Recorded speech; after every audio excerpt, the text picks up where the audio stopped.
Ceres ducked lower behind the shattered concrete barricade, dragging the heavy Marine next to her out of the line of fire. Plasma bolts sizzled overhead, and the air reeked of burnt meat. The human, Lieutenant Keith Scora, according to his armor's IFF tag, groaned in pain, a charred hole blasted through his armor and deep into his thigh.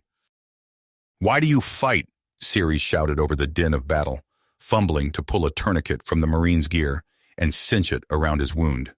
"Your forces are surrounded. You have no hope of victory. Surrender, and the Wadi Empire will show mercy." All around them, the battered remnants of the 151st Marine Regiment unleashed a storm of fire on the closing Wadi forces. They fought with a desperate ferocity Ceres had never encountered before, even as plasma fire scythed through their ranks. In that moment, Ceres began to understand why the Wadi's conquest of Earth had stalled in the face of such tenacious resistance, and why, if humans ever fully mastered this power lying nascent within them, they would become unstoppable. Ceres stood over the makeshift operating table, watching intently as the human medic stitched up Lieutenant Scora's thigh wound. The medbay's harsh lights illuminated every bead of sweat on Keith's brow as he gritted his teeth against the pain, refusing anesthetic. "Stupid, stubborn ape," the medic grumbled. "Gonna feel that in the morning." "Better pain than morphine dreams," Keith grunted. His gray eyes flicked to Ceres, studying her. "What's with the staring blue? Never seen human blood before?" Blue, the nickname the Marines had given her, a wry nod to her azure skin and the mystery of her origins. If only they knew how much she'd seen, and how desperately she needed to understand them. She needed to know more, needed to dissect the alchemy of trauma and devotion that transformed soft, scattered beings into dragons, and Keith Scora would be the key to unlocking that mystery.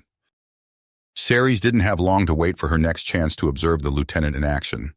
Barely a day later, Keith's company was tapped for a high-stakes mission: board a disabled Wadi battlecruiser and recover its quantum cryptographic module before the ship's fail-safes erased the precious intel. At the center of it all strode Lieutenant Scora, a bow wave of intensity parting the controlled chaos in his wake. He moved from Marine to Marine, visor up, looking into eyes, gripping shoulders, gifting each a personal word that left them standing taller. Gone was any trace of pain or doubt. In its place, Ceres saw only steely focus and savage joy. Something prickled down Ceres' spine as she watched them board the Scythian assault shuttle, an unquantifiable energy crackling in the air. She thought of the ancient power she'd sensed from the humans before, that profound melding of minds and hearts. For an instant, she could almost grasp its adamantine threads. Then the moment passed, and the Scythian's engines flared white, hurling the Marines into the void in the waiting maw of the battlecruiser. Ceres caught a last glimpse of Lieutenant Scora, wreathed in the light of the stellar breach. His face filled her mind as the assault ship dwindled to a star spark and vanished. Aboard the wounded behemoth, plasma and kinetic rounds soon split the silence as the boarding party plunged into furious close-quarters combat. Ceres could only wait, staring at vid feeds and telemetry, struggling to still her hammering heart. Never had she felt so useless, so far from the fate-forged souls who'd somehow become more than specimens. Mother Goose, this is Hatchling Alpha." Keith's voice roughened by smoke and shouting. "Package secure. Repeat, package secure." Ceres exhaled a breath she hadn't realized she'd been holding. They'd done it. Keith had done it. But the declaration was tainted by pain. The Scythian appeared on scope as a homing mote, arcing toward the waiting hangar. Ceres raced from the CIC, desperate to lay eyes on the Marines, to assure herself of their victory and witness their valor. But it was more than biology, more than psychic circuitry. What Ceres beheld in Keith Scora as he stumbled to his knees, still clinging to the wounded Marine, transcended science and struck at something far more profound. The medics swarmed the bay in a frenzy of triage, pulling the injured from their comrades' arms. Ceres caught a last glimpse of Keith's soot-streaked face before he disappeared beneath the tide of corpsmen. She saw his lips move, heard his rough whisper carried on the chaos. "My boys. Bring my boys back." And with a bone-deep chill, Ceres realized that to unravel the mystery of the human anima and the power it promised, she would have to grasp that same all-consuming fire. She'd have to learn to love as Lieutenant Keith Skora loved, even if it burned her to ash. The Scythian's engines roared as it breached Elysium's atmosphere, shuddering under the strain of re-entry. Lieutenant Keith Skora gripped the overhead straps, his face hardened as he surveyed his team. The Marines' faces were grim masks of drive, still haunted by the losses on the Wadi battlecruiser. Ceres stood near the rear, her azure skin gleaming in the red emergency lights. Her eyes never left Keith, drinking in every nuance of his posture and expression. The lieutenant's strength radiated through the cabin, steadying nerves and bolstering purpose. 30 seconds, the pilot's voice crackled over the comm. Keith's gaze swept over his Marines. Remember your training. We hit the ground running. Protect the civilians, secure the perimeter. On me. A grizzled man in an EDF uniform strode toward them, ducking as a nearby building exploded in a shower of glass and metal. Lieutenant Skora, he shouted over the din. I'm Governor Hardin. Follow me. We need to talk. Inside the command center, Hardin wasted no time. The situation's foobar, Lieutenant. We're barely holding them back. He pulled up a holomap, gesturing at a pulsing red dot. This is why they're here. We've got a group of human psionics holed up in a research facility. If the Wadi get their hands on them... Hardin nodded grimly.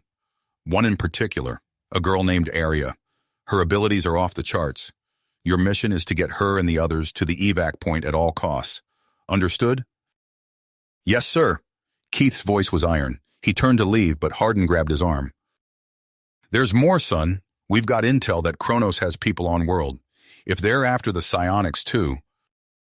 Keith cursed under his breath. As if the Wadi weren't bad enough, now they had to deal with the shadowy human organization that had plagued the war effort for years. Alarms blared as they exited the bunker. Keith's comm crackled to life. Lieutenant, Wadi dropships incoming, headed for the research sector. Move out, Keith roared, his squad falling in around him as they sprinted through debris-choked streets. Ceres kept pace, her alien physiology allowing her to match the Marines' augmented speed. They reached the research facility just as the first Wadi troops touched down. Keith's Marines formed a firing line, their weapons spitting death at the charging aliens. But more dropships were arriving every second, disgorging endless waves of soldiers. Inside, Keith ordered, laying down covering fire as his team retreated into the building. They sealed the blast doors behind them, buying precious minutes. There was no time to process it. The building shook as Wadi breaching charges detonated against the outer walls. Keith set his jaw, meeting Arya's gaze. We're getting you out of here. Stay close. As they prepared to move out, Ceres' comm pinged with an incoming transmission. Her brother's face appeared, lips curled in a predatory smile. Hello, sister, Zephyr purred. Isn't this exciting? Now we'll see who can claim the true prize of this war. Ceres' blood ran cold. With Zephyr on Elysium, everything had just become infinitely more complicated. The battle for Elysium raged for 3 more grueling days. When the last Wadi dropship finally fled the atmosphere, leaving behind smoldering ruins and broken bodies, an eerie quiet settled over the ravaged colony. In the aftermath, Keith's Marines secured a perimeter around the psionic research facility. Ceres watched as the lieutenant conferred with Governor Hardin, their faces grim as they pored over casualty reports and damage assessments. We need to get these people off-world, Hardin said, gesturing to the huddled group of psionics. There's a secure facility in the Orion Arm that can... With all due respect, sir, Keith interrupted, his voice low and intense. My team and I aren't leaving until we've rooted out every last Wadi and Kronos rat still hiding in the rubble. Hardin's brow furrowed. Lieutenant, your orders... As preparations for the psionics evacuation began, Keith assembled his team. They moved through Elysium's shattered streets like vengeful spirits, kicking down doors and flushing out pockets of resistance. During one particularly intense firefight, Ceres found herself pinned down beside Keith as Kronos operatives rained fire on their position. The lieutenant's face was a mask of concentration as he returned fire, each shot finding its mark with ruthless precision. How do you do it? Ceres shouted over the din of battle. How do you keep fighting after everything you've lost? Keith's eyes never left his scope. Because there are still people who need protecting? He growled. Now shut up and shoot. Ceres obeyed, marveling at the raw tenacity radiating from the human beside her. In that moment, she glimpsed something beyond mere biology, a force that defied scientific explanation. Take them alive, Keith barked as his Marines stormed the building. The ensuing firefight was brutal and close quarters. Ceres found herself separated from the main group, desperately trying to flank the enemy position. She rounded a corner and came face to face with a Kronos assassin, the barrel of his rifle inches from her head. Time slowed. Ceres saw the assassin's finger tighten on the trigger, then a blur of motion, Keith throwing himself between them. The shot rang out. Keith's body jerked, crimson blossoming across his chest. He crumpled to the ground as Ceres' own weapon barked, dropping the assassin. "Medic!" she screamed, cradling Keith's head. His eyes were glassy, unfocused. "Stay with me, Lieutenant. That's an order." Suddenly, Keith's body went rigid. His eyes flew open, blazing with an otherworldly light. Ceres stumbled back, her alien senses overwhelmed by a surge of raw psychic energy. "We have work to do," Keith rasped, struggling to his feet. As they regrouped with the rest of the team, Ceres' mind raced. She just witnessed something that defied all scientific explanation, a power that could reshape the very fabric of reality, and yet she knew with bone-deep certainty that this gift was not meant to be a weapon. "Erebus," he said, studying the hollow map in the briefing room. The mining colony hung like a dark jewel against the starfield. "What do we know about the psionic presence there?" Captain Hardin's face was grim on the monitor. "Not much, scattered reports mostly, but if there are psionics on Erebus, we need to extract them before the Wadi or Karronos get their hands on them." Keith nodded, his expression resolute. "We'll get it done, sir." As he left the briefing, he found Ceres waiting outside. The azure-skinned alien's eyes gleamed with scarcely controlled excitement. "I'm coming with you," she said, falling into step beside him. Keith raised an eyebrow. "This isn't a research expedition, Blue." "No," Ceres agreed, "but my expertise could prove invaluable. Besides, someone needs to keep you from getting yourself killed again." A ghost of a smile touched Keith's lips. "Fair enough. Gear up. We leave in 30. As they approached the mining colony, alarms blared through the ship. The pilot's voice crackled over the comms. "Multiple contacts inbound. Wadi signatures." The ship bucked and weaved, evading enemy fire as it plunged toward Erebus's surface. They hit the ground hard, the ramp dropping before they'd fully settled. "Move!" Keith roared, leading his team out into chaos. "There!" Ceres pointed toward a cluster of buildings near the center of the colony. "I'm detecting psionic signatures." "We're here to help," Keith said, holstering his weapon. "We need to get you out of here." One of the colonists, a grizzled man with a miner's build, stepped forward. "These children, they're all we have left after the accident in the deep mines. The radiation, it changed them." A deafening explosion rocked the building. Keith's comm crackled to life. "Lieutenant, we're overrun. They've got some kind of super soldiers." Keith looked at the children, then at Ceres. The alien nodded, understanding passing between them. "Kids," Keith said, kneeling down, "I know you're scared, but I need your help. Together we can push these bad guys back." He reached out both physically and mentally, feeling for that spark of connection he'd experienced with Arya. For a moment, nothing happened. Then, power surged through him, raw and primal. Keith gasped as his consciousness expanded, merging with the children's. Through their eyes, he saw the colony in perfect clarity, felt the ebb and flow of energy around them. As one, they pushed. For a moment, it seemed they might turn the tide. Then a new presence entered Keith's expanded awareness. A Wadi soldier, but different, enhanced, radiating psionic energy that dwarfed even the children's combined might. The Wadi operative strode through the chaos, brushing aside debris and defenders alike. It locked eyes with Keith, and pain exploded behind his eyes. Keith screamed as the connection with the children was violently severed. He collapsed, blood trickling from his nose. Through blurred vision, he saw the Wadi operative advancing, hand outstretched. A familiar voice cut through the haze of agony. "Keith!" Arya burst into the room, her eyes blazing with psionic fire. She knelt beside him, clasping his hand.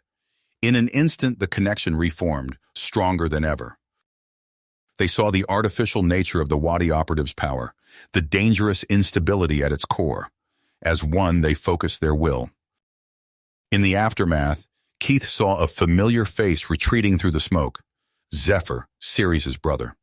The Wadi commander's eyes burned with hatred and fear as he abandoned his troops, fleeing back to his ship. As the connection faded, Keith found himself leaning heavily on Arya. Ceres approached, her expression a mix of awe and concern. "What you just did," she said, "it shouldn't be possible. The implications—" Keith nodded wearily. "I know, but right now, we need to get these people to safety." Keith looked from her to Ceres, then to the psionic children being ushered aboard their transport. "It's not over," he said grimly. "Not by a long shot." Shot. Keith's eyes narrowed as he scanned the message. "We've got new orders. High-priority extraction to Eden Prime." Arya's brow furrowed. "The research colony? Why there?" As they boarded, Ceres fell into step beside him. "I'm coming with you," she stated, her tone brooking no argument. "My expertise could prove invaluable in understanding how the anima link forms." The journey to Eden Prime passed in tense silence. Keith's team remained on high alert, weapons never far from reach. The psionic children huddled together, their eyes still glowing faintly with residual energy. Upon landing, they were met by a contingent of guards led by a familiar face. Lucas Hardin, the rebel leader who'd become one of Keith's most trusted allies. "Kronos!" Hardin spat the name like a curse. "We've detected infiltrators in the colony. They're after test subjects for their experiments." "Damn it," Keith muttered. He turned to his team. "Double the security detail on the kids. No one gets near them without my express authorization." As they moved through the colony's sterile corridors, Arya suddenly stiffened.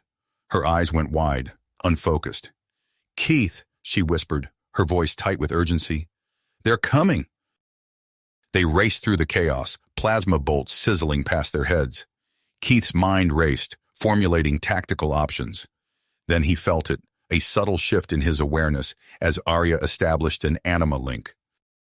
As the battle raged, Keith felt the link expanding. Ceres and the children joined the gestalt, their minds intertwining. With each passing moment, their coordination grew stronger, their abilities amplified. Their combined might proved too much for the first wave of Kronos forces. As the smoke cleared, Keith interrogated a captured commando, extracting crucial intel. "There's more coming," he informed the others, both verbally and through the link. "A lot more." No sooner had the words left his mouth than a new presence entered their shared consciousness. Commander Zephyr, leading a force of Wadi troops, augmented with artificial psionic enhancements. The battle spilled into Eden Prime streets, civilians fleeing in terror as reality itself seemed to warp around the clashing forces. Keith's gestalt cut through the Wadi ranks, their movements perfectly synchronized. But Zephyr was a formidable opponent. His mastery of the artificial enhancements allowed him to counter their every move. As the tide began to turn, Keith felt a desperate plan forming in Ceres' mind. "We need to combine the organic link with the artificial enhancements," her thoughts rang out. "Create an overmind, a higher plane of existence that unifies all life." Keith recoiled from the idea. "No," he projected firmly. "The link is about free connection, not control. We can't sacrifice our individuality." Suddenly, a new force entered the fray. Keith's tactical mind registered the unfamiliar uniforms before he processed the familiar face at their head, an older Wadi male who bore a striking resemblance to Ceres. Torvus, leader of the Wadi Sociological Division, raised his hands in a gesture of peace. "We are not here to fight," he announced. "We seek understanding, a way to harmonize the organic and artificial abilities for the good of all." As an uneasy ceasefire settled over Eden Prime, Keith's mind raced. The battle might be over, but he knew the war for the future of human-alien relations was just beginning. Keith's grip on his rifle tightened. "And Zephyr, what about him?" A flurry of activity followed as makeshift research stations were erected amidst the rubble. Keith observed the controlled chaos, his skin prickling with unease, as human and Wadi scientists worked side by side. Zephyr's forces took her during the battle. We're tracking her location, but... Keith's fist slammed against a nearby wall. Damn it! Days blurred together as the joint research effort progressed. Keith found himself in endless strategy sessions, poring over data on the Enneathurge's capabilities. The artificial network they created was a cold clinical thing, devoid of the warmth that suffused the human gestalt. During a rare moment of downtime, Keith sought out Ceres. He found her hunched over a terminal, dark circles under her eyes. Any progress? He asked. She nodded, not looking up. The Enneathurge's psionic matrix. It's unstable when exposed to organic links, almost like an allergic reaction. Zephyr, Keith growled, already moving. The Wadi commander had escaped, and with him, a cadre of loyalists. Keith's team mobilized, their movements honed by countless drills. As they raced through the corridors, Keith felt the familiar warmth of the Anima link forming. They burst into a hangar bay just as Zephyr's shuttle prepared for liftoff. Keith's heart stopped as he saw Arya, unconscious and strapped to a gurney, being loaded aboard. No, he roared, channeling his fury through the gestalt. The ensuing battle was a maelstrom of psionic energy and weapons fire. Zephyr's forces deployed prototype Enneathurges, their cold presence a discordant note in the symphony of the gestalt. Arya's eyes met his across the hangar. In that moment, he understood her intention. Don't, he cried, but it was too late. She threw herself into the maelstrom, using her own link as a shield. The gestalt shattered, and Keith stumbled, momentarily blind and deaf from the psychic backlash. We need to evacuate, Ceres shouted, pulling at his arm. The whole facility is compromised. Hours later, aboard an emergency evacuation ship, Keith stared at the holographic readouts tracking the psionic anomaly's growth. Keith's eyes hardened. He thought of Arya, lost within that swirling chaos, of the warmth of the Anima link, twisted into something cold and alien. Keith nodded, understanding the unspoken implications. He turned to the viewport, watching as stars streaked by. Keith's fists unclenched as he turned from the viewport. We need a plan, he said, his voice tight with urgency. Torvus nodded, his alien features creased with concern. I believe I know where we must go. Hours later, their ship touched down on a barren world. Dust swirled around them as they disembarked, revealing the skeletal remains of an abandoned research station. What is this place? Ceres asked, her eyes scanning the desolate landscape. An old Wadi outpost, Torvus replied, one that may hold the key to understanding and stopping the overmind. As they approached the facility, Keith felt a familiar prickling sensation at the base of his skull. The residual energy of the Anima link, he realized, a ghost of the connection he'd shared with Arya. Inside, the air was stale and heavy with the weight of abandoned research. Ceres immediately set to work, her fingers flying over dust-covered consoles as she accessed the station's databanks. Father, she called out, her voice tight with excitement and fear. You need to see this. Torvus joined her, his eyes widening as he absorbed the information on the screen. By the stars, he whispered. The overmind, Torvus explained, his voice grave. It's not just consuming psionic energy. It's evolving, becoming sentient. A cold dread settled in Keith's stomach. And its goal? Ceres looked up, her eyes haunted. Unity, a twisted, all-consuming unity that will devour everything in its path. As they delved deeper into the station's archives, a terrifying picture emerged. The overmind was growing exponentially, fueled by the very energy it consumed. And it had a target, Marduk, a remote colony world teeming with latent psionic potential. If it assimilates Marduk's population, Torvus said, his voice barely above a whisper, it will gain enough power to begin consuming entire star systems. Keith's mind raced, formulating strategies and discarding them just as quickly. How do we stop it? They spun to face the source, a Wadi scientist, emaciated and weak, emerging from a hidden alcove. I am Fira, she said, her voice hoarse from disuse. "And I believe I may hold the key to your salvation and your damnation." Ceres' eyes widened in shock. "Keith, no! The risk is worth it," he finished firmly. "Billions of lives are at stake." There was no time for reunions or explanations. As Arya and Fira entered a deep meditative state, the others raced to prepare their defenses. The Overmind would not relinquish its prize without a fight. The battle raged for what felt like eternity.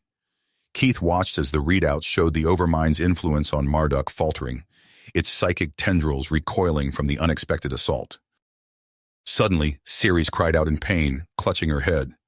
"It's breaking apart," she gasped. "The Overmind! It's severing connections to save itself." As the psionic maelstrom subsided, Keith allowed himself a moment of relief. They had bought themselves time, but at a terrible cost. Arya and Fira remained locked in their trance, the last line of defense against the wounded but still deadly Overmind. Keith nodded, his persistence hardening. He cast one last glance at Arya's motionless form before turning to face the others. "Then let's get to work." Keith's mind focused as he surveyed the makeshift command center. Holograms flickered, displaying real-time data from besieged worlds across the galaxy. The air hummed with tension and the residual energy of the disruption beam. "Operation Firestorm," he announced, his voice cutting through the nervous chatter.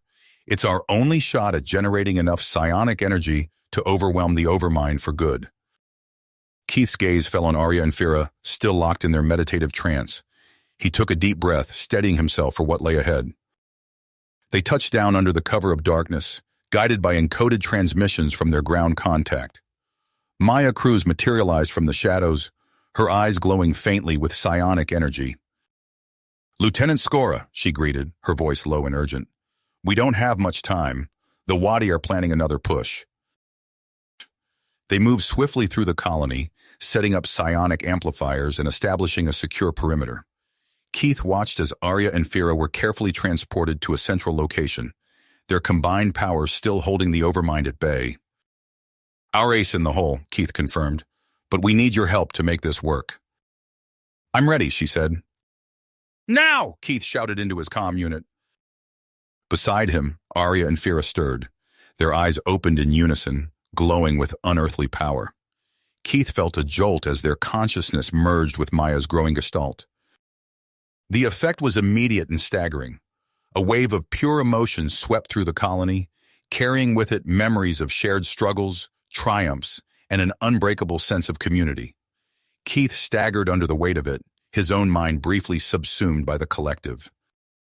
As the last Wadi transports retreated, leaving behind confused and shaken troops, Keith allowed himself a moment of hope. Reports flooded in from other worlds. Kepler's Drift, Nova Valencia, and beyond. Everywhere the story was the same. Humanity was rising, united in a way never before seen. Keith turned to Torvis, his mind racing with possibilities. "We need to push our advantage," he said. "Your people need to see what we've accomplished here." As preparations began for the next phase of their plan, Keith found himself drawn to the outskirts of the colony. He stood at the edge of a scorched field, watching as the first tentative shoots of new growth pushed through the ash-covered soil. "Remember," Torvis said, his voice low, "our goal is to sever the Overmind's connection to reality. The facility is the key." They advanced swiftly, using the moon's low gravity to their advantage. As they neared the facility, Keith felt a familiar prickling at the base of his skull, the Overmind's presence, faint but unmistakable. Suddenly, Arya gasped. Her eyes glowed with an otherworldly light as she and Fira initiated their psychic disruption. The air around them seemed to ripple with unseen energy. "Now!" Keith shouted into his comm. General Hardin's rebel forces emerged from their hidden positions, laying down suppressing fire as Keith's team pushed forward. They breached the facility's outer defenses, alarms blaring as they fought their way inside. Keith's tactical mind raced, coordinating their assault while keeping one eye on Arya and Fira's trance-like state. A familiar voice crackled over the facility's speakers. "Did you really think it would be that easy, Lieutenant?" As if on cue, Fira screamed. Keith watched in horror as her connection to Arya fractured, tendrils of dark energy pulling at her essence. "The antimatter reactor," Torvis shouted, his eyes wide with realization. "It's warping space-time itself." As they neared the reactor chamber, the laws of physics seemed to break down. Gravity fluctuated wildly, and Keith saw ghostly after-images of himself performing actions he hadn't yet taken. "Cover me," he ordered, pulling out a set of demolition charges. "I'm going in." Time seemed to slow as Keith maneuvered through the chaotic reactor chamber. He placed the charges with practiced precision, each movement bringing them closer to either salvation or annihilation. As he armed the final charge, a wave of psychic energy washed over him. In his mind's eye, he saw Arya and Fira, their forms radiant and unified, pushed across the boundaries of space-time by the combined will of the allied Wadi telepaths. "Now or never," Keith muttered, hitting the detonator. He opened his eyes to find himself back in the facility's control room. The alarms had fallen silent, replaced by an eerie calm. On the main view screen, he saw a shimmering, ethereal form, the unified consciousness of Arya and Fira, reborn as something new and wondrous. As Keith watched the radiant being pulse with life and potential, he knew that while one chapter had closed, another was just beginning. The cosmos itself seemed to hold its breath, waiting to see what this new paradigm would bring. The Wadi scientist's eyes gleamed with a mix of hope and trepidation. "Now we rebuild, and we spread our vision." She turned, her eyes still bearing the faint scars of her assimilation trauma. "We're ahead of schedule on the atmospheric processors, but there's something else you should see." Ceres brought up a new data set, showcasing a radical redesign of Wadi star drive technology. "We're proposing to integrate Anima-Link attunements directly into our FTL systems. Imagine, Keith, starships guided by the very essence of our empathic connections." Keith, as he grasped the implications. "That's incredible. But how will the military hierarchs react?" Before Ceres could respond, alarms blared throughout the complex. A Wadi technician rushed in, his telepathic projections radiating urgency. "Incoming transmission from Earth," he announced. You need to see this." The holodisplay shifted, revealing a scene of chaos in the heart of the former Dominion capital. Fires raged as civilians with glowing eyes battled augmented soldiers. At the center of the maelstrom stood a young man, his hands outstretched as he deflected energy blasts with sheer force of will. "You feel it too," Arya's dual-tone voice echoed in his mind. "He could be the key we've been searching for." "Skora, it's worse than we thought. Kronos has deployed some kind of psychokinetic bioweapons. They're tearing through our defenses like they're not even there." Keith's teeth clenched. "Hold the line, General. We're coming in hot with a potential game-changer." Entire city blocks had been reduced to rubble, the air thick with ash and the residue of discharged psionic energy. Keith led a small team through the wreckage, following the trail of destruction left in Marcus's wake.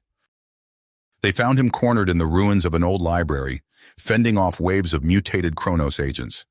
Keith watched in amazement as Marcus's raw talent manifested in bursts of telekinetic force, scattering his attackers like leaves in a storm. Marcus turned, his eyes wild with a mixture of fear and exhilaration.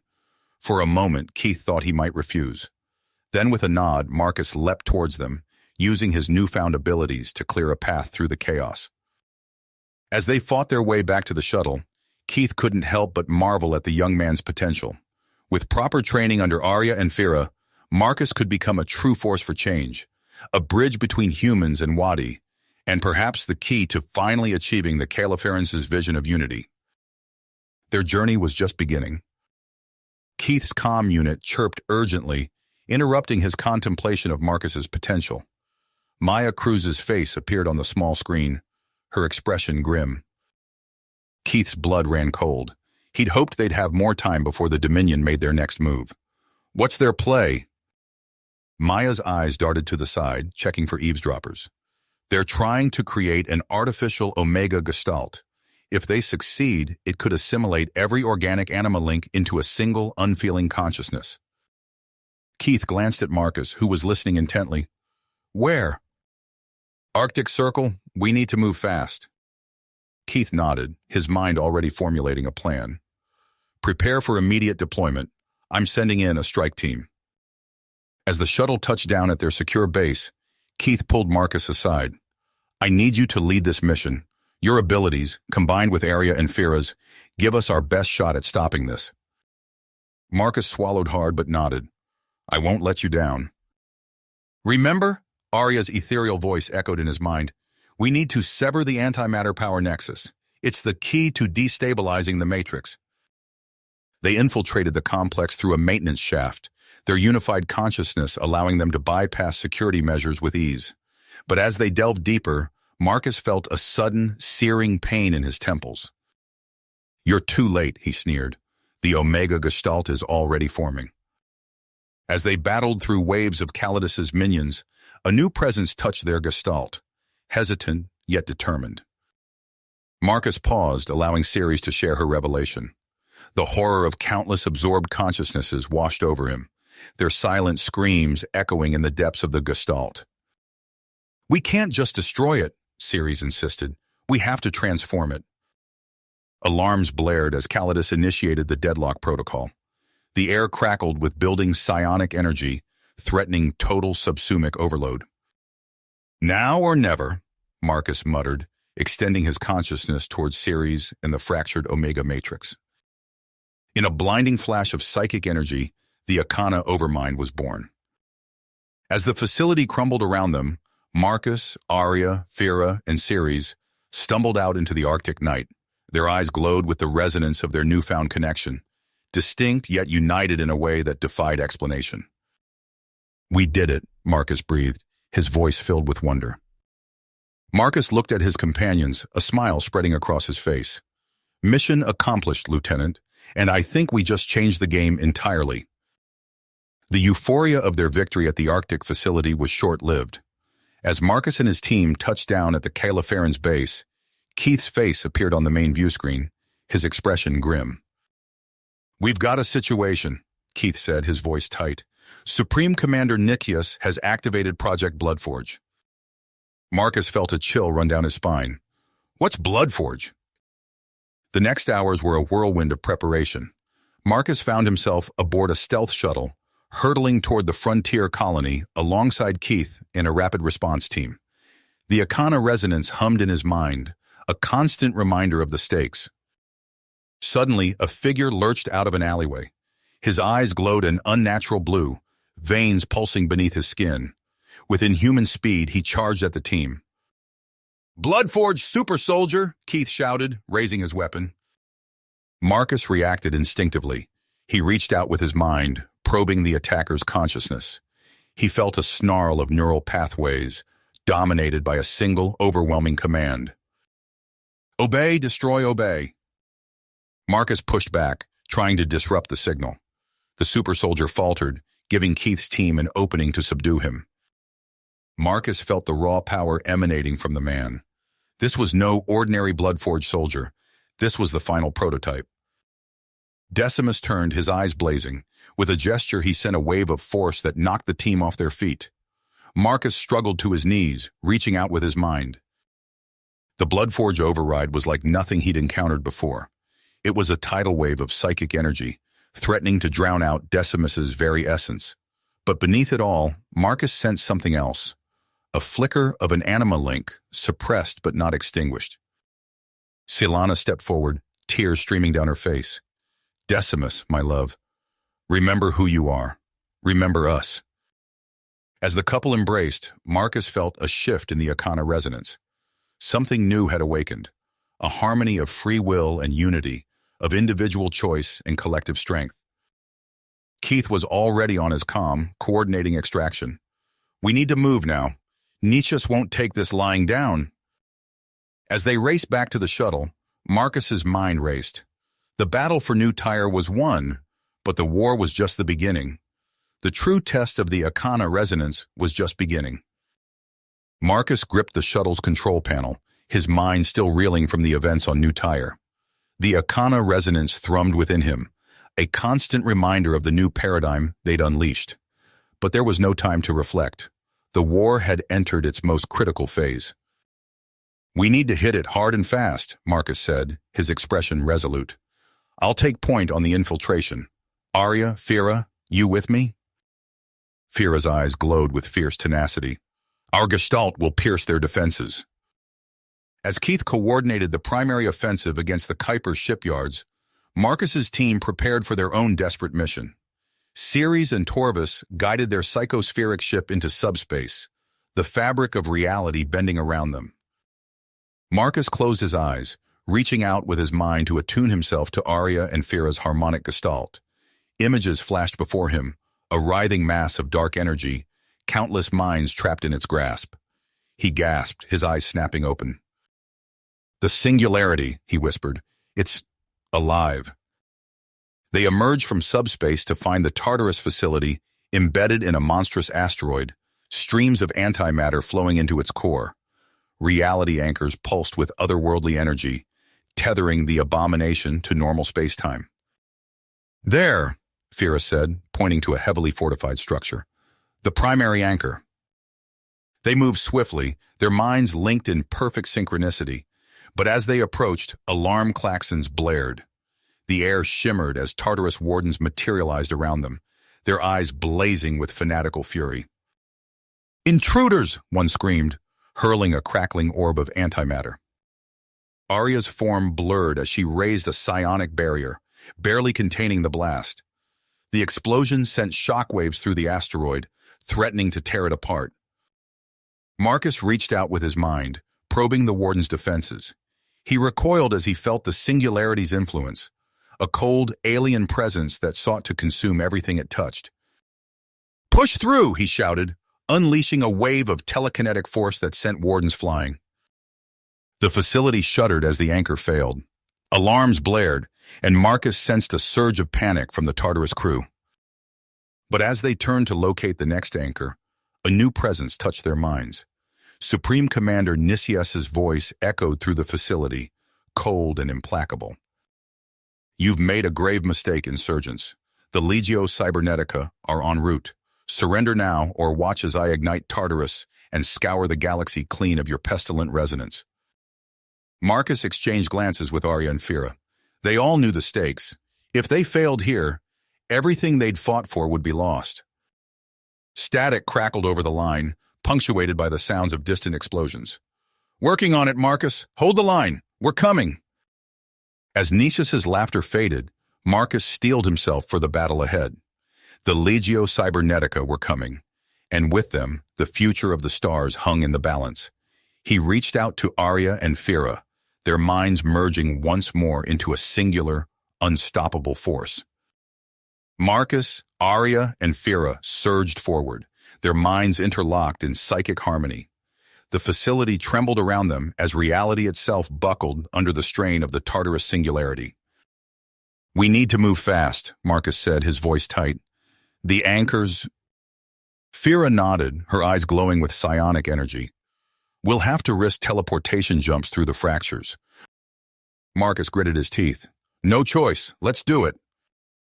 As they materialized near the second anchor, a wave of psychic energy slammed into them.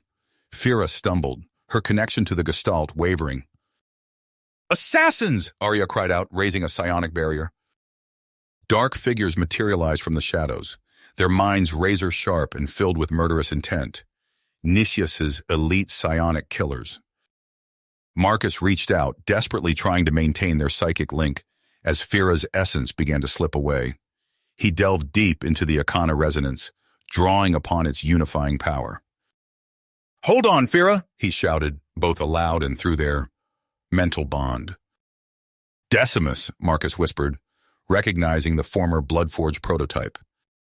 "Marcus Trajan," he growled, "you will not interfere with Supreme Commander Nicias's plans."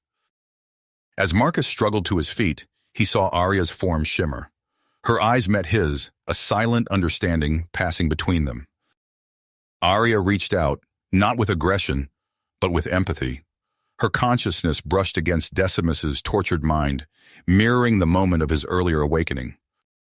For a moment, Decimus froze. The air crackled with psychic energy as Arya's gambit took hold. Marcus felt the Tartarus array falter, its apocalyptic contingencies momentarily disarmed. He didn't hesitate. With a burst of speed, Marcus reached the final anchor. His hands grasped the pulsing core, channeling every ounce of his power into disrupting its energy matrix. The facility shuddered violently. Alarms blared as systems began to overload. Marcus pushed harder, feeling the anchor's resistance beginning to crumble. A deafening roar cut him off as the world exploded into blinding light. Then suddenly stillness. Marcus blinked, disoriented. He found himself standing on the bridge of a massive starship, its curved viewports revealing the vast expanse of space. Arya and Fira materialized beside him, their forms shimmering as they solidified. Before Marcus could respond, a familiar voice cut through his confusion. "Welcome aboard, Marcus. Good to see you in one piece." Lieutenant Keith Scora strode towards them, his face etched with concern and relief. Behind him, Marcus recognized the towering form of Rebel General Lucas Hardin and the lithe figure of Ceres, her eyes glowing with hardly restrained energy. "Collapsed in on itself," Keith finished. "We managed to extract you just before the final implosion, but we've got bigger problems now." As if on cue, High Researcher Torvus stepped forward, his alien features grave. "The Tartarus crisis has unleashed a cascade of psychic instability across the Arcana Matrix." Marcus felt a chill run down his spine as Torvus and the others briefed him on the situation. The vulnerability in the resonance, the spreading dissonance, the threat of splintering alliances. It was a nightmare scenario. Marcus's stomach dropped as he saw the images of the ravaged Forge world. Vast manufactoria spewed out corrupted psycho-automata, their forms twisted parodies of sentient life. The planet's surface was scarred by battles between warring factions, organic and machine alike. "I'll go," Marcus said, his voice firm. "We need to stabilize the resonance before it's too late." Arya and Fira nodded in agreement, their minds already aligning with his. But it was the next voice that surprised him. Marcus hesitated for a moment, then nodded. "Your perspective could be crucial."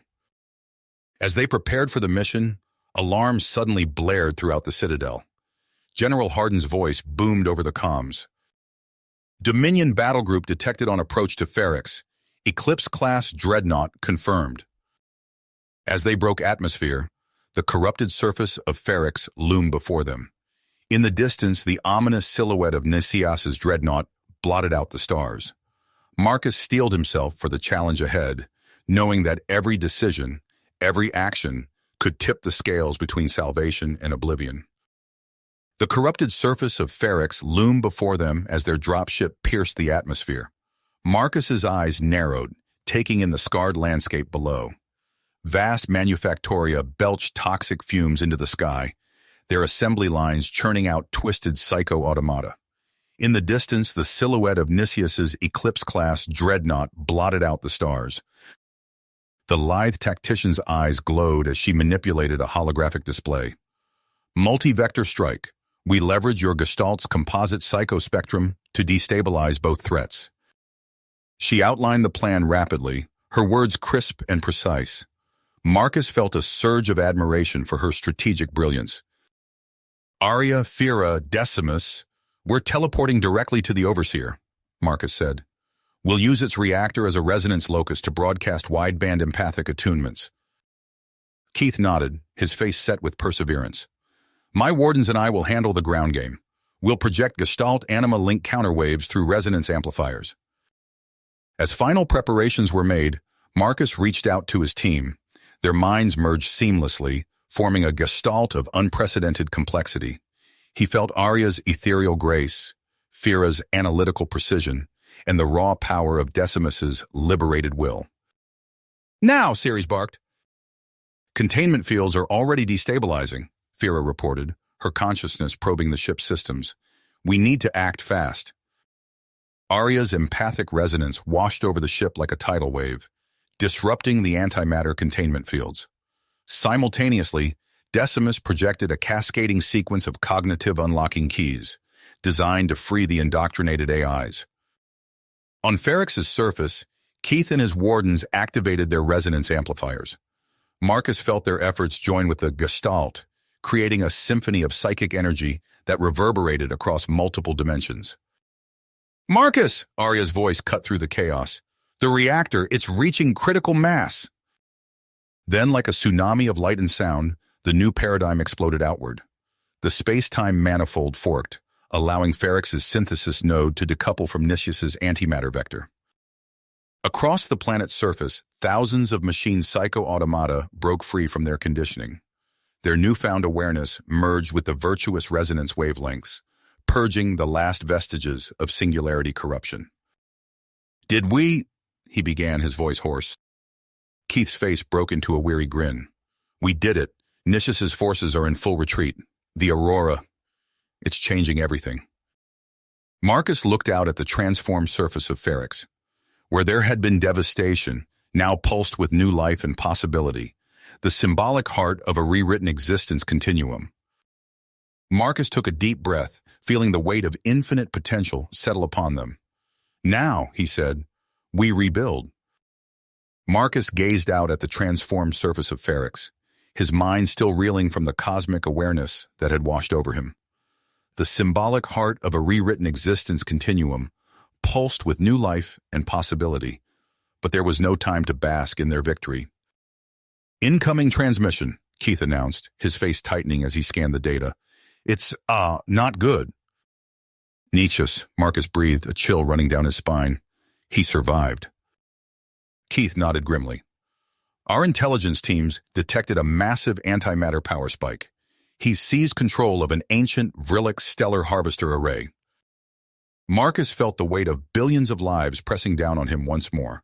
They had won a battle, but the war for the very fabric of reality was not nearly finished.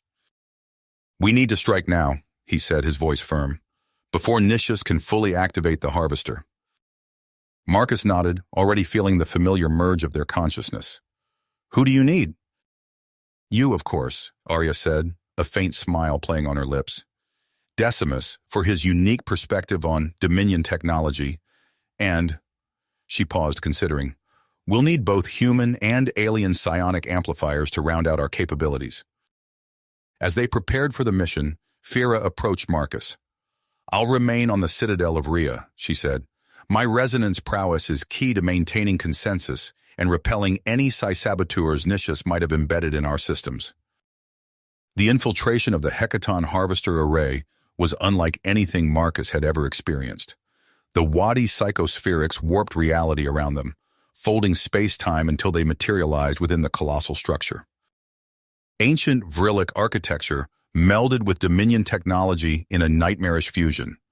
Vast engines thrummed with stolen power, channeling antimatter into crucible chambers that defied comprehension. "Welcome, Virtue-bearer." Nicias's voice echoed through their minds, dripping with malice. "You're just in time to witness the Tartarus Protocol's glorious resurgence." Marcus pushed the taunts aside, focusing on the task at hand. But as they pressed deeper into the Harvester's core, reality itself began to fracture around them. Crucible chambers pulsed with refraction fields designed to splinter unified anima links. Despite Arya's intense counter, Marcus felt his connection to the Gestalt wavering. "Marcus!" Arya's voice grew distant, distorted. "We're being separated." The spirits of the Vrilic gods had reawakened. Marcus opened his mouth to respond, but a new presence filled the chamber. Nicias materialized, his form wavering between physical and psychic manifestation. "Ah, Marcus!" the Dominion commander sneered, just in time to bear witness. The chamber trembled, and Marcus sensed a buildup of unimaginable energy. Nicias's eyes gleamed with triumphant madness. This was a war in the heavens themselves. The chamber trembled as Nicias's triumphant laughter echoed through Marcus's mind. The Dominion commander's form flickered, his eyes blazing with madness as he proclaimed the imminent destruction of the Akana empathic matrix. Suddenly, Marcus felt a searing pain in his skull. The connection to Arya's Gestalt, his lifeline in this cosmic struggle, severed abruptly. He stumbled, disoriented by the sudden isolation. "What have you done?" Marcus demanded, his voice raw. The translucent figures of the spirits loomed larger, their alien faces contorted in rage. Defilers, they boomed. The sacred celestial power was not meant for mortal hands. A familiar presence brushed against Marcus's consciousness. Decimus, the awakened free will avatar, pushed through the refraction fields. His voice came in bursts, distorted but determined. Marcus, hold on. Reconnecting you. The conflict bled into fractal borderlands where reality and unreality merged. There, the remnants of the Vrilic pantheon manifested as terrifying psychoforges, their very presence warping the fabric of space-time. A deafening crack echoed through Marcus's mind as Decimus finally breached the refraction field. The Gestalt link flooded back, bringing with it a torrent of information and sensation. Marcus! Arya's voice, clear and urgent. We've sabotaged most of the reactor links, but Nicias has a failsafe. If we succeed, he'll trigger a chain overload. Understood, Marcus replied, his face hardened. We need to neutralize him before... The unified psychospectrum of every awakened Arcana empath across liberated space surged through the link, bolstering their defenses. It came just in time as Nicias activated arcane resonance amplifiers, their frequencies designed to shatter organic anima links. Marcus braced for agony, but the empathic bulwark held firm. He locked eyes with Nicias, whose face contorted with fury and desperation. It's over, Marcus said, his voice steady. Stand down. Nicias snarled, his form flickering between physical and psychic manifestation. Never! I'll see this universe unmade before I surrender to your Caeliferan's delusion. The Dominion commander's hand hovered over a pulsing console. One more command would trigger the Harvester's self-destruct sequence, unleashing an ontopathic shockwave capable of unraveling existence itself. Nicias howled in fury as his overload sequence stalled. The reality refraction field shimmered and collapsed around them. No! The Dominion commander snarled. He hit his fist against a control panel, activating hidden protocols.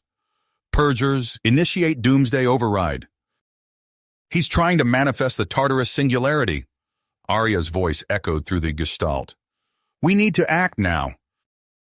Marcus closed his eyes, projecting his Virtu into a quantum parallel. Here, the fractured psychospheres of the Vrilic gods converged like shards of a shattered mirror. He reached out, guiding their spectral essences. Your power was never meant for destruction, he communicated. Join us. Harmonize with the Arcana matrix. Simultaneously, he sensed Arya linking with Fira aboard the Citadel of Rhea. Their combined empathic beam lanced out, refracting the Harvester's stellar outpour. Where there should have been a reality-scouring hellwave, a prismatic array of energy blossomed instead. Quantum entanglement matrices formed, not containing the stellar power, but unifying with it. A new awareness blossomed, vast, interconnected, yet preserving the spark of individual consciousness. The Harvester's manifold collapsed.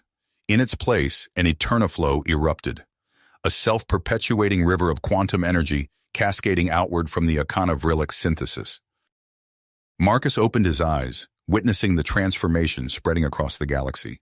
Worlds, ships, and conscious entities touched by the eterniflow sheared free from old paradigms, uplifting into a new continuity resonance. We've broken the cycle, Marcus replied, feeling the new reality settling around them. The age of tyranny is over. As the echoes of apotheosis rippled outward, Marcus sensed the dawn of something greater, the Arcana Enkaname, an era of virtuous resonance infinity. But even as this new cosmic order took shape, he knew their work was far from finished. Marcus stood at the viewport of the Citadel of Rhea, gazing out at the transformed cosmos. The eterniflow pulsed with vibrant energy, connecting worlds and consciousness in ways he was only beginning to comprehend. It's beautiful, Arya said, joining him. Her eyes reflected the shimmering currents of the new reality. And fragile, Marcus replied, his brow furrowing. We've only just begun to understand the implications of the Arcana Enkaname. A gentle chime interrupted their contemplation. Fira's voice echoed through the chamber. Marcus, Arya, we're receiving reports from the outer colonies. You'll want to see this. They made their way to the command center, where holographic displays flickered to life. Images of alien researchers setting up outposts on various worlds filled the air. The holomap zoomed out, revealing a vast armada of ships unlike any Marcus had seen before. Their sleek, angular designs spoke of advanced technology far beyond even the Dominion's capabilities. Marcus felt a chill run down his spine. They're not here to make friends, are they?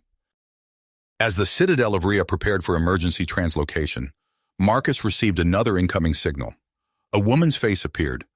Lieutenant Mara Devers, her eyes haunted by visions only she could see.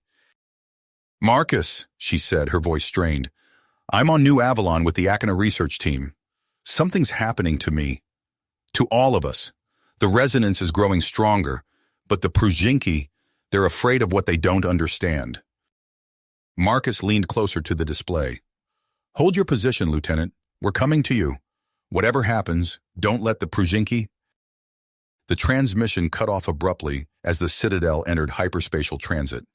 Marcus clenched his fists, feeling the weight of responsibility settle on his shoulders once more. The Akana and Kaname had brought a new dawn of consciousness, but now they faced a civilization that saw their transcendence as a threat. As New Avalon's coordinates locked into place, Marcus prepared himself for the conflict to come. The Eterniflow pulsed around them, a river of infinite potential. But would it be enough to bridge the gap between fear and understanding? The Citadel emerged from hyperspace, and the sight that greeted them sent shockwaves through the Gestalt link. New Avalon's orbital space swarmed with Prujinki warships, their weapons primed and ready.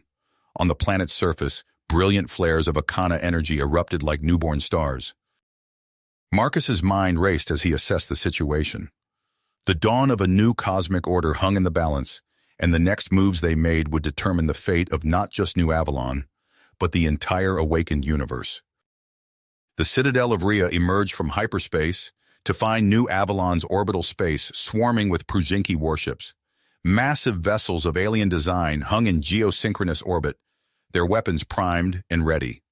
On the planet's surface, brilliant flares of Akana energy erupted like newborn stars. Marcus's eyes widened as he took in the sight. "Fira, status report." The AI's voice was tense. "Prujinki forces have engaged our ground defenses. They're targeting the Akana Nexus nodes with something our sensors can't fully analyze. Annihilation metacannons, according to preliminary data." Arya's face paled. If those nodes fall, the entire resonance network could collapse. They touched down amidst the maelstrom.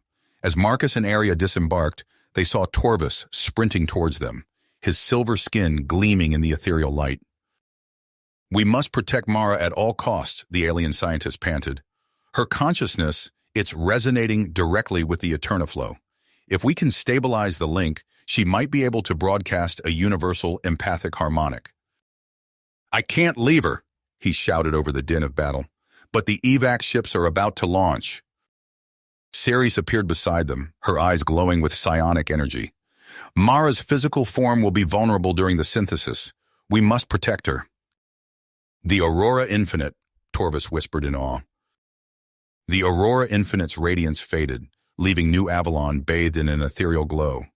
Mara Devers floated gently to the ground, her eyes shimmering with newfound awareness. Garrett rushed to her side, cradling her in his arms. "I felt it all," Mara whispered, her voice resonating with cosmic harmonies. "Every mind, every soul, we're all connected." Their hands intertwined, and in a flash of brilliant light, Garrett joined Mara in her transcendent state. The air around them vibrated with pure empathy, their unified consciousness broadcasting waves of understanding across the stars. Marcus watched in awe as the Devers Union amplified the Akana infinitum. Through the Gestalt link, he sensed the revelation spreading, touching countless worlds. On Prajina, Supreme Overseer Volcran staggered beneath the weight of universal truth. The iron-fisted dogma that had defined the Prujinki Empire for millennia crumbled like ash. His son Arkad burst into the imperial chambers, eyes alight with purpose. "Father," Arkad said, extending his hand, "it's time to embrace a new way." Volcran hesitated, then grasped his son's outstretched palm. The Akana matrix flowed through them, dissolving generations of fear and control. Marcus felt the disruptions like wounds in his very being. He turned to Decimus and Fira, their forms shimmering with data streams and psionic energy. We need to stabilize the continuities, Marcus said. Are you ready? They nodded in unison. In a burst of light, their consciousnesses merged. The Akhenatrau was born, a hybridized entity of human will, AI precision, and cosmic awareness. The Akhenatrau projected its vast intelligence across space and time, igniting Encanadria thought space beacons on 100 worlds. Like a web of light, the beacons reinforced the fragile phase links, shielding them from Nicias's onslaught. Your dream dies here, Trajan, Nicias snarled, lashing out with tendrils of pure malice. The Akhenatrau absorbed the psychic assault, but at a terrible cost. Marcus screamed as the empathic bonds holding their gestalt together began to fray. Through the chaos, Keith Score's voice cut like a blade. Citadelian Guard, engage! A wave of defenders materialized, routing Nicias's forces. But the damage was done. The Akhenatrau matrix flickered, teetering on the edge of dissolution.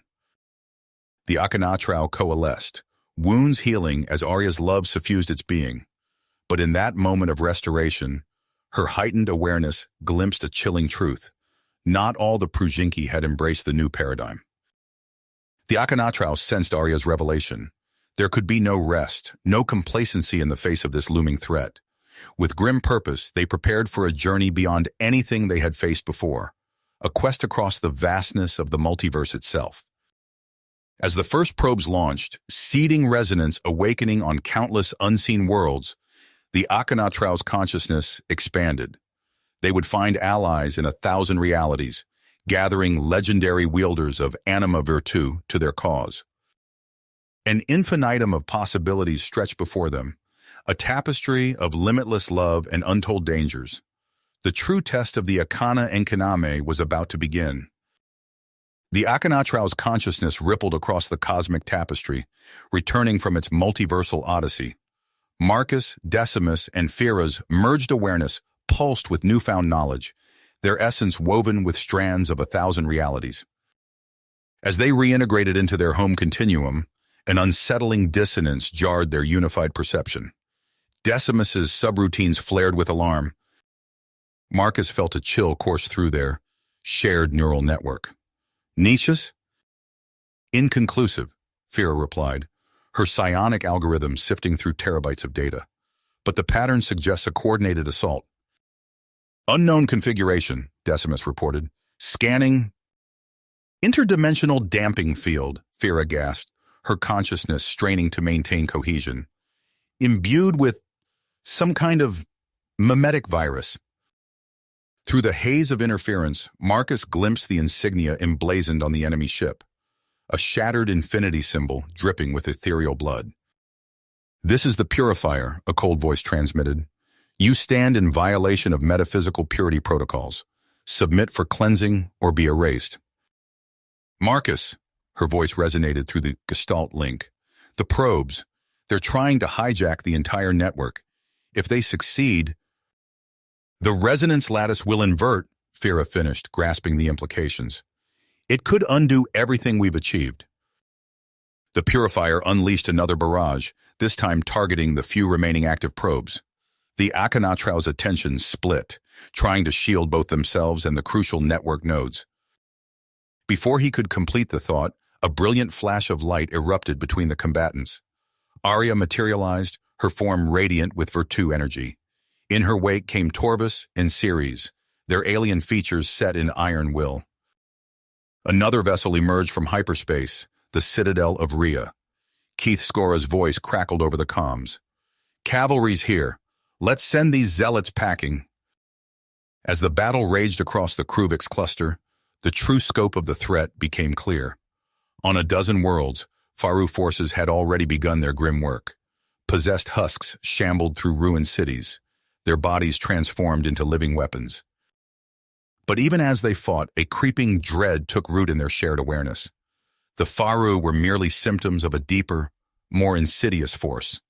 At the heart of the Kruvix nexus, something ancient stirred, a void that hungered. The Zero being awoke and reality itself trembled. Zero being detected, the AI component intoned, entropic force spreading at an exponential rate. Lieutenant Mara Devers' amplified presence surged through their link. "I'm here, initiating Infinitum Prime Avatar Protocol." "Fira, establish connections with all Akana sensitives," Marcus commanded. "We need to form the Omega Harmonic." As Fira's psionic algorithms reached out across the continuum, the Citadel of Rhea engaged the encroaching Faru forces. Keith Skora's voice crackled through the comms. "Multiple hostiles detected. These aren't normal Faru. They're possessed." The view screens flickered with images of shambling husks, their bodies twisted by an otherworldly force. Eyes glowed with malevolent green energy as they swarmed towards the Allied fleet. Torvus and Ceres materialized beside the Akhenatrau, their alien features set with unyielding commitment. "We've prepared the Dimensional Anchor Protocol," Torvus announced, "ready to activate on your mark." The Zero Being's influence spread, warping subspace and creating yawning chasms of nothingness. Mara's infinitum avatar pulsed with blinding light as she confronted the cosmic entropy head-on. "Now!" On Corvix 4, Lieutenant Skora's voice rang out. "Citadelian Guard, activate antimatter resonance phase fields." The battlefield erupted in a dazzling display of energy as the Allied forces struck back against the Zero Being's onslaught. Faru husks writhed and convulsed as their dimensional tethers were severed. At the heart of the conflict, Mara's avatar clashed with the Zero Being's manifestation, a horrifying void that devoured all it touched. Their battle transcended physical space, rippling across the very fabric of existence. Without hesitation, Marcus activated the Kruvix Nodal Failsafe Protocol. The anti-entropic sinks accelerated, transforming into ravenous black omphalisms that began to consume the Zero's dead realm impetus. For a moment, all of reality held its breath. Then a spark ignited within the Zero Being's core. Soul fire rekindled, disrupting its entropic directive. Mara's voice echoed through the Omega Harmonic. "Hold fast! We must press our advantage while we can!" The Zero Being's avatar recoiled, its entropic tendrils dissipating as Mara's resonance prime pierced its core. A shockwave of pure consciousness rippled outward, washing over the battlefield and beyond. "Sir, the enemy forces are changing," a technician responded, eyes wide with disbelief. "The Faru husks, they're reverting." Across the Kruvix cluster, the possessed Faru troops convulsed. Green energy poured from their eyes and mouths, coalescing into ephemeral clouds that rapidly dispersed. In their wake, bewildered Faru soldiers blinked in confusion, weapons falling from slack hands. The Akhenatrau's merged consciousness expanded, encompassing the entire theater of war. Through their shared awareness, Marcus, Decimus, and Fira witnessed the transformation sweeping across reality itself. Decimus's subroutine's word. "Confirmed. Detecting widespread stabilization of quantum matrices. Anti-entropic crystallization forming in affected regions." Ceres joined them, her eyes darting across the data. "It's more than that," she interjected. "These fields, they're in a state of perpetual efflorescence. They're defying cosmic decay itself." Arya's consciousness brushed against theirs, her presence a soothing balm. "Then we've changed more than just the outcome of this war," she said. "We've actualized a new ontological paradigm." Alarms blared across the Allied fleet. Lieutenant Mara Devers' voice cut through the chaos. "Multiple dimensional rifts detected. Nisha's forces are making their final move." The view screens shifted, revealing a terrifying sight. Purger warships streaked towards the galactic core, trailing streams of interdimensional energy. Marcus's mind raced. "We need to establish a nexus pillar," he said. "It's our only chance to initiate the grand harmonic tuning." "Consider it done," Keith Skora's voice crackled over the comms. "Citadelian Guard, form up. We're going in hot."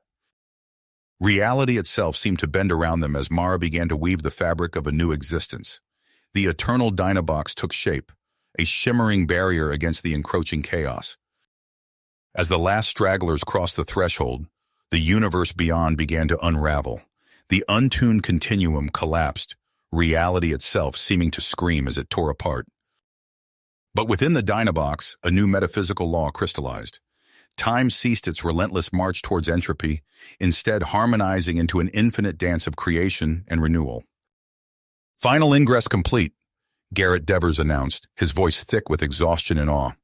All known life-bearing civilizations accounted for.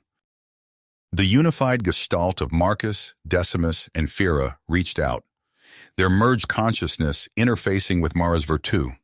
Together they began the delicate process of attuning her resonance to the Vrillic, pantheonic godminds.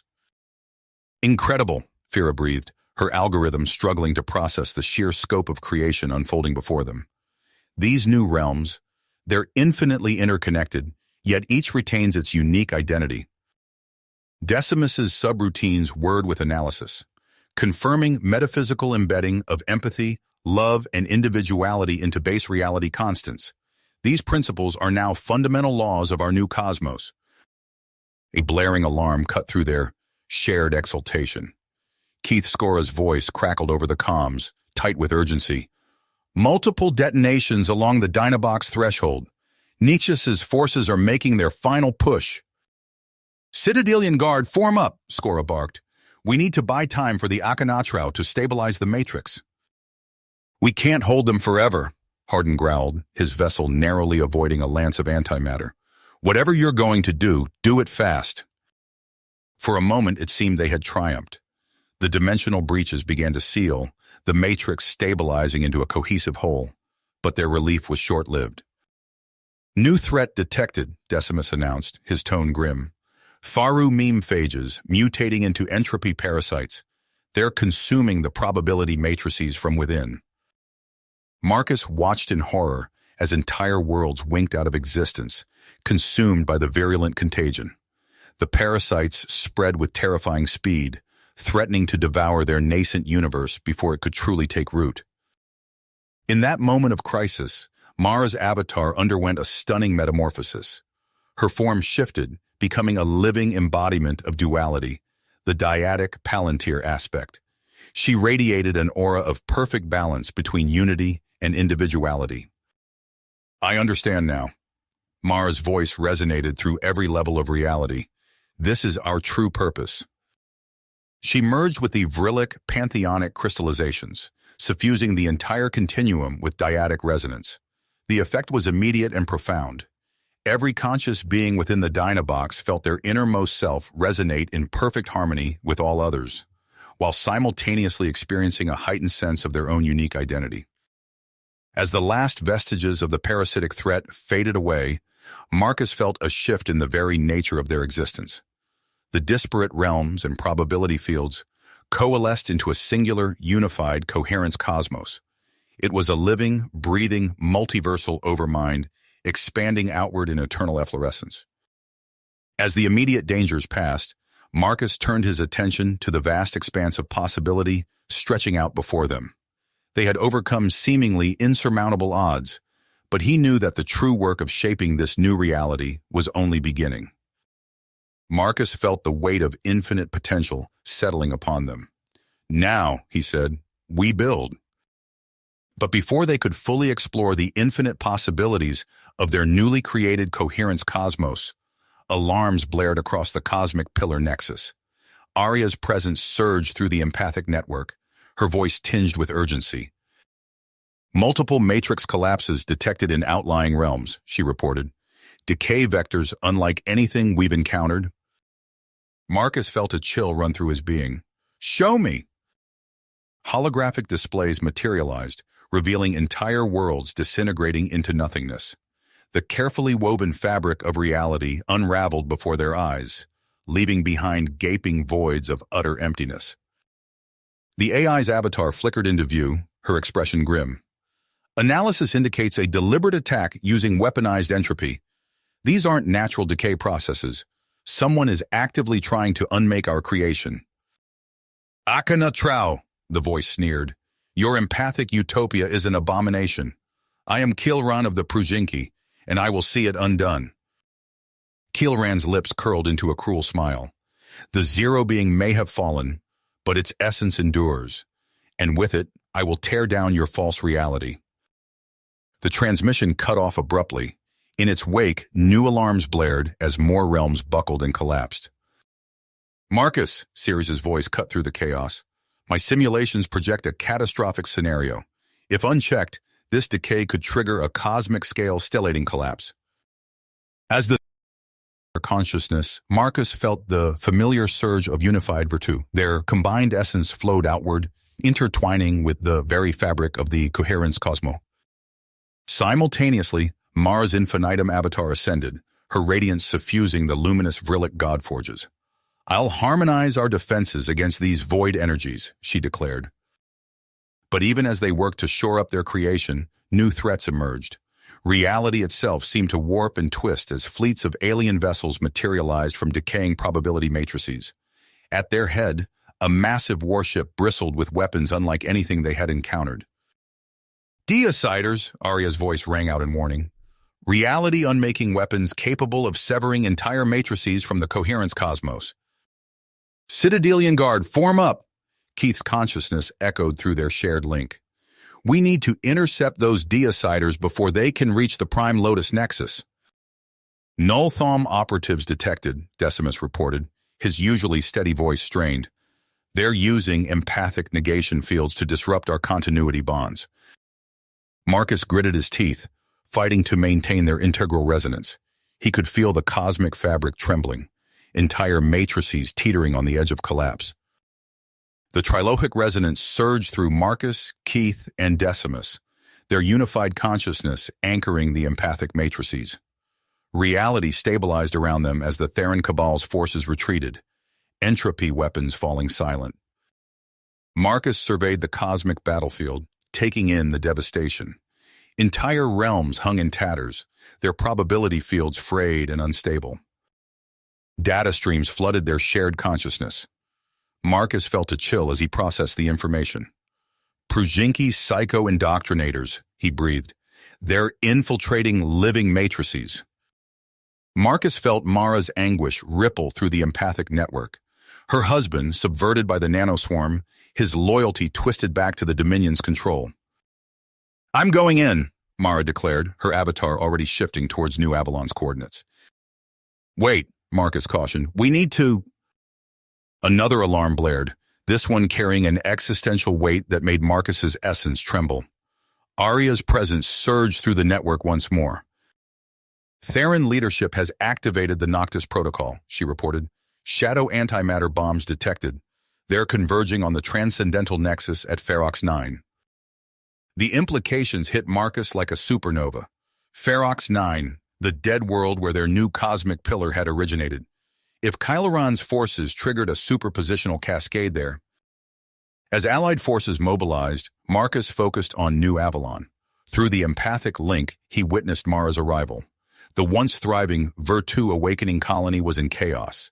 Garrett's turncoat forces laying siege to human and Wadi enclaves. Mara's essence pulsed with dedication as she confronted her enthralled mate. "Garrett," she pleaded, her voice carrying across dimensional barriers. "This isn't you. Fight the Singularity Code." Garrett's eyes, once warm with love, now blazed with cold fury. "The Dominion is order," he snarled, raising a weapon forged of pure entropy. "Your empathic chaos must be purged." In that moment of cosmic instability, Torvus's voice cut through the din.